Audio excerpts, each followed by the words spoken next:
It's the Black Real Estate Dialogue. Tune in. Tune in. Tune in. Tune in. Do you mind walking through, I guess, just the basics of why somebody might want to have Airbnb as part of their strategy and just some ways that they can go about it? Yeah, I mean, I think Airbnb is a great opportunity to increase your cash flow on rentals, right? As opposed to a long-term rental. Is it more work? Yeah. I think there are pros and cons to short-term versus long-term rentals. I have a mixture of both and all for good reasons, right? So, COVID hit, Airbnb money went down, down, down. But it was temporary. And since, Atlanta never shut down, we went right back up very quickly. And actually had some of my best months during, when all the other cities were shut down because everybody's coming to Atlanta because there was nowhere else to go, so I had some really good months. But what I think about Airbnb is I think it's a great tool. For anybody who wants to put in the work for it. Yeah, you make more money, but is it more work? Yes, it is, And I think there are some key things people need to realize when you get ready to Airbnb. One, I would never purchase a property that would not still cash flow me if I had to put a long-term tenant in place. And why do I preface that? Because I think there are some factors around Airbnb that we don't have as much control over. And that is one being main one is regulations. At any given time, we don't know which way cities, counties, or municipalities would go to either ban Airbnbs or put additional restrictions on them. And so I say, if at any given point in time, those restrictions do come down and you're unable to Airbnb your property legally, because I think legal is very important. To legally do it, you have to be able to put a long-term tenant in there or a nurse or rent the room out and still cash flow the property. So we should not be overpaying for properties because we think that we're going to get a higher profit margin from Airbnb. And that's just being a smart investor. You want to make sure you have multiple exit strategies when you are purchasing your property, not just Airbnb. And so I think that's one key thing that people definitely have to remember when they're getting into it. Also, the second factor is I tell people you are very naive if you do not realize supply and demand. So as more people get into Airbnb, of course, you're going to have more properties. And that's going to impact your bookings because you demand might not be increasing with the rate of supply. And so, people like me, we teach about Airbnb. Other people teach you how to get into Airbnb and put the properties in. That just floods the market with more short-term rentals. And so I tell people, a lot of people aren't going to make it through that because they're going to say, well, dang, I can't get my property rented out. They don't necessarily have the tools to be able to do that. And they're in a market that's very saturated. So we have to really think about supply and demand as well. So. Definitely, definitely. I like that you mentioned that it can't just be a property that works for Airbnb. And Yeah. that's something that could easily be lost in the midst of everything we're seeing on the internet right now. Mm-hmm. People have to think more about like the behind the scenes and what goes into making the decision on buying a particular property that just so happens to be put out on Airbnb. Yeah. And I think that is almost like a bulletproof way to go about it, because if one thing goes down, like, I mean, just in theory, if someone's bookings go down because there's a lot of competition, maybe they put a travel nurse in there, or to your point as well, maybe they could put a long-term tenant in there either way, but the market was such that Airbnb was working for the time being. Yeah. So I like that you mentioned that. I think it's a very practical way to go about it, because you can attack it in different ways. Yeah.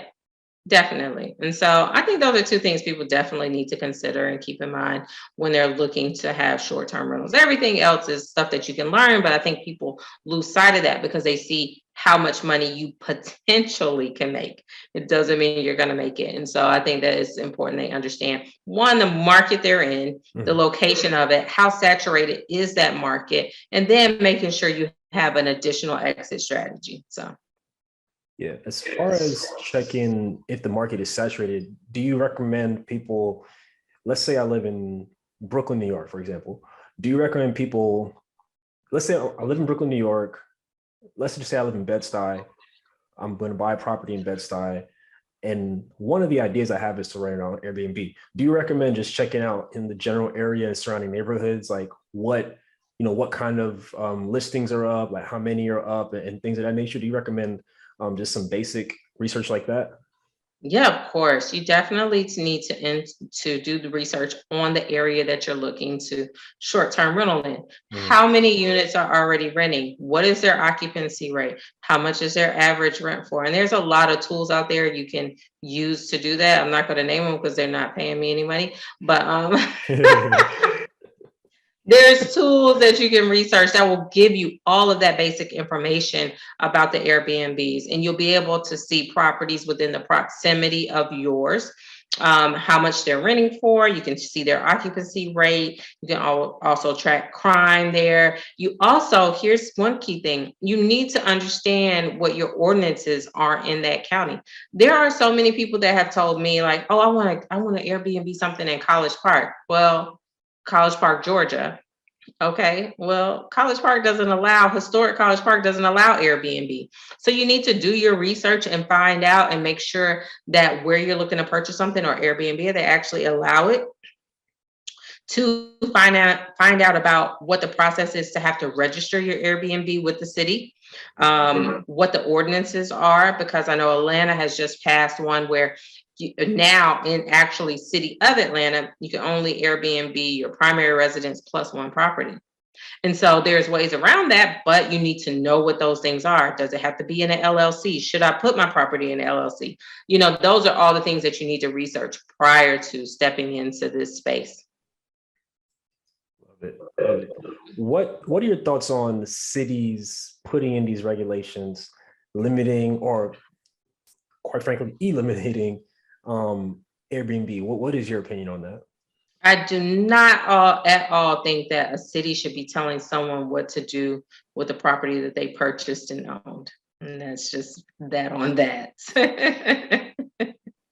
You shouldn't be telling somebody what they can do with a property that they actually purchased and pay taxes on. Prior to that, they're paying their taxes. You're getting your money. I don't think, and they're not disturbing neighbors and people around them. I don't think you should be regulating what somebody can do with a property that they own. Yeah, I mean, I agree. And it's like, what's the alternative?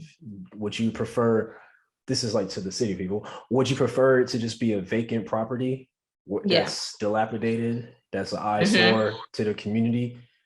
Or would you prefer for it to be a cheaper option for people to come visit your city and spend money?